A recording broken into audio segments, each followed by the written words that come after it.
ومع ملكة الأسماك للمأكولات البحرية شيف سيد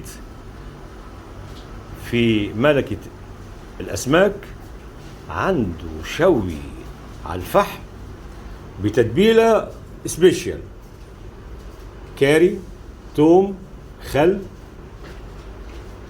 كاري، توم، خل، كزبرة وسنة فلفل اسود اسمر وملح خفيف. والملح.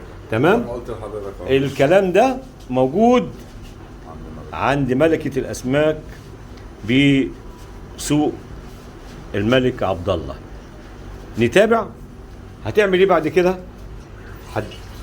بتتبل ده متبل بقاله اكتر من يعني نص ساعه. جميل جميل. وانت اساسا السمكه انت شايقها ومنضفها من جوه يا جماعه اهي. جوه اتفضل. تمام.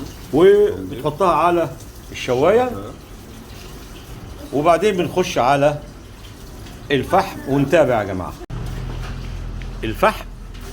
وادي الشيف سيد وهنشوف مع بعض شوي طبارة على الفحم، سمك متبل مسبقا. هنشوف التكات والشغل بتاع شيف الشيفات الشيف سيد على طبارة. نهى في فيديو سابق التتبيلة وازاي كأنك بتاكل فراخ مشوية اصلا.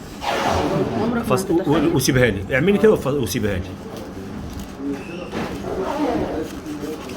ده كفايه ريحه الفحم يا جماعه والتتبيله اللي عاملها الشيف سيد. بسم الله ما شاء الله. مفيهاش زفارة خالص.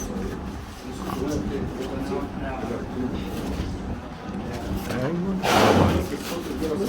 ادي لحم البوري على الفحم. طعمه حكاية بقى. وطبعا شكله خالص. لازم ما ينشفش، يبقى كله مستكاوي. لا، استكاوي وطعمه جميل جدا يعني. لو نشوف بقى